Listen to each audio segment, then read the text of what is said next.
किसान मित्रों, किसान भाइयों, आज हम अरंडी के खेत में आए हैं। यहाँ पर एक सीरियस पेस्ट है जिसका नाम है शेमी लूपर। आप देख रहे हैं, ये जो लार्वा आपको दिखाई दे रहा है, लट जैसी संरचना आपको दिखाई दे रही है, ये शेमी लूपर है। इसको आचिया जनाटा इसका अंग्रेजी नाम है, वैज्ञानिक नाम है, आचिया जनाटा बोलते हैं इसको। और यह कीट अरंडी का एक खतरनाक शत्रु है।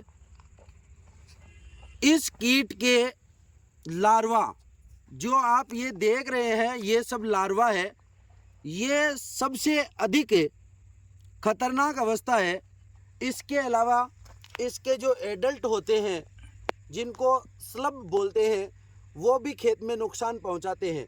सबसे पहले मैं आपको इस कीट की पहचान के बारे में बता देता हूं कि ये जो लार्वा है वो मुख्य रूप से काले सिर वाले, जिनका सिर काला होगा और तीसरे उदर खंड में लाल रंग का धब्बा होगा।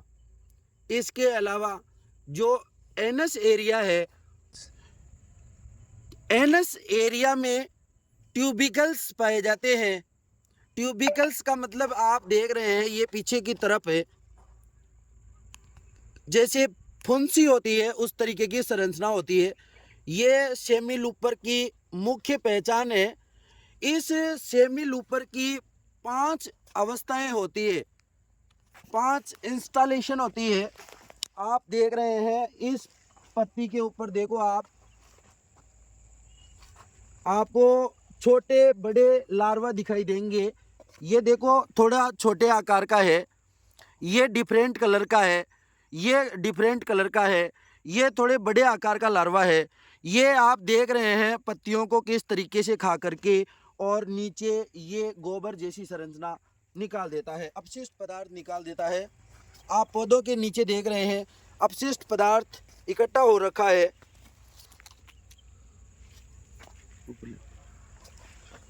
ये कीड़ा किस प्रकार से अटैक करता है? ये हमारे खेत के अंदर मुख्य रूप से जो अरंडी का पूरा पौधा है उसमें संपूर्ण पत्तियों को चट कर देता है, पत्ती बिल्कुल नहीं छोड़ता है। तो ये देखो आप इसकी क्षति की अवस्था किस तरीके से फील्ड के अंदर आपको मैंने बताया था, उस तरीके से आप इस पौधे को देख रहे हैं। ये अरंडी का पूरा फील्ड है जिसमें पत्ती को इस कीड़े ने चट कर दिया है, और यहाँ पर केवल पत्ती की वेन्स है वो हमारे को दिखाई दे रही है और स्टेम दिखाई दे रहा है। ऐसा यही नहीं, इस पूरे क्षेत्र में आप देख रहे हैं यहाँ पर काफ़ी ज़्यादा अटैक था। आप इस पौधे को नज़दीक से देखिए, ये पौधा किस तरीके से, आपको इस पौधे के ऊपर एक भी पत्ती आपको नज़र नहीं आएगी, और इसके ऊपर पूरे पौधे को कीड़े ने अच्छे से नुकसान पहुंचाया है। इसके बाद में किसान ने देख करके स्प्रे भी किया है। स्प्रे करने के बाद में काफ़ी इसका असर कम हुआ है।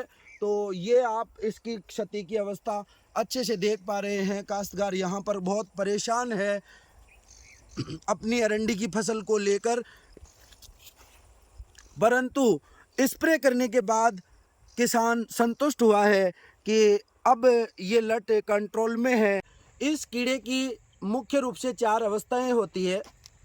जो इसका अभी आप देख रहे हैं ये लट है, ये इसकी दूसरी अवस्था है। सबसे पहले अंडा होता है, अंडे से लट बनती है, और ये लट है वो प्यूपा में कन्वर्ट हो जाएगा। प्यूपा एक कैप्सूल नुमा संरचना है जो कि पत्तियों के ऊपर एक जैसे कोई जाल नुमा संरचना है, जैसे स्पाइडर मकड़ी जो जाल बनाती है वैसे जाल नुमा एक संरचना होगी जिसके अंदर लिपटा हुआ आपको प्यूपा दिखाई देगा, और प्यूपा के ऊपर एक गर्दन जैसी संरचना होगी जिसको गर्दन को गोल गोल ये घुमाता है, और इसके बाद में ये कुछ दिनों तक पड़ा रहता है। फिर यह सलब में कन्वर्ट हो जाता है। सलब बनने के बाद में ये मेटिंग करता है, और मेटिंग करने के बाद में एग लेइंग शुरू करता है। एग लेइंग करने के बाद में इसमें छोटे छोटे लार्वा निकलते हैं जो हरे रंग के या ग्रे कलर के या ब्लैक कलर के अलग अलग कलर के हो सकते हैं।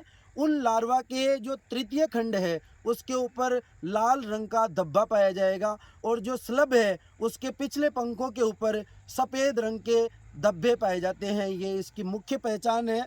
इसके बाद में ये जो लार्वा है वो इंस्टॉलेशन करता है, मतलब मोल्टिंग करता है। मोल्टिंग करने के बाद में ये अपने रूप को परिवर्तित करता है और बड़े लार्वा में परिवर्तित हो जाता है। ये 5 से 6 बार लार्वा इंस्टॉलेशन करने के बाद में ये बड़े लार्वा में कन्वर्ट हो जाता है और बहुत तेज़ी से खाता है।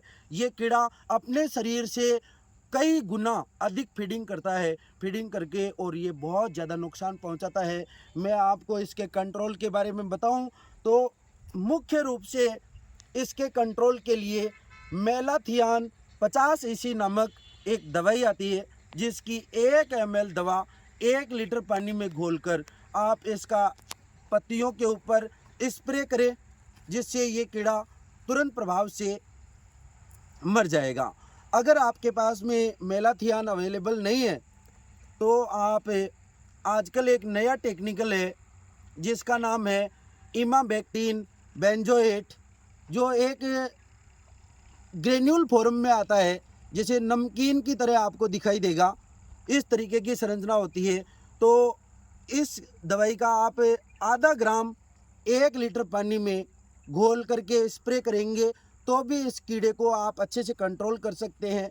अगर आप जैविक खेती कर रहे हैं तो इसके लिए आप जो नीम की बीज हैं उनका 2% घोल बनाकर छिड़काव कर सकते हैं।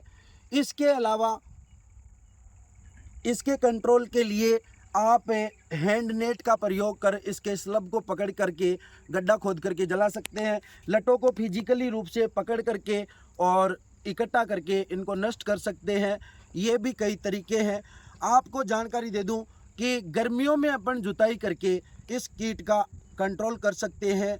लगातार एक ही फसल को बार बार एक खेत में नहीं बुआई करें, खेत की साफ़ सफाई रखें। खेत की जो बाड़ है वहाँ पर हम क्या है बहुत सारा कचरा इकट्ठा कर देते हैं या खरपतवार उगे हुए रहते हैं जिनके अंदर इनके लार्वा छिपे हुए रहते हैं। और जब जैसे ही बड़ी फसल लगाने का टाइम आता है उस टाइम पर इनके स्लब क्या होते हैं, वहाँ से स्लब निकल करके और एग लेइंग करते हैं पूरे फील्ड में, जहाँ से गिडार निकल करके, लट निकल करके, लार्वा निकल करके पूरे खेत को क्या है नुकसान पहुंचाती है। तो इसके कंट्रोल के लिए मैंने जो आपको बताए वो तरीके आप अपनाएंगे तो कंट्रोल होगा। इसके अलावा ये कीड़ा वर्ष भर हमारे को अन्य फसलों में भी देखने के लिए मिलता है। इसके अलग अलग रूप हैं, जैसे अभी खरीफ में यहाँ पर है। इसके अलावा जहाँ पर सोयाबीन होती है सोयाबीन में भी ये पाया जाता है। इसके अलावा हमारे चने की फसल के अंदर भी सेमी लूपर लगता है। आजकल कीड़ों ने अपनी प्रकृति चेंज कर ली है। ये अपने जो खुद के जो भोजन थे उनके अलावा अगर वो नहीं मिलते हैं तो अन्य दूसरी फसलों पर भी जाते हैं और उनको खाने के लिए तैयार रहते हैं। तो इनके कंट्रोल करने के लिए आप जो मैंने उपाय बताए हैं वो अपनाएं। आप नए हैं तो हमारे चैनल को सब्सक्राइब करें, लाइक करें, शेयर करें, कमेंट करें और चैनल पर बने रहें। आपको कृषि से संबंधित नई नई जानकारियाँ आपको समय समय पर मिलती रहेगी। आपका ऐसे ही प्यार मिलता रहे। धन्यवाद किसान मित्रों, बहुत बहुत धन्यवाद।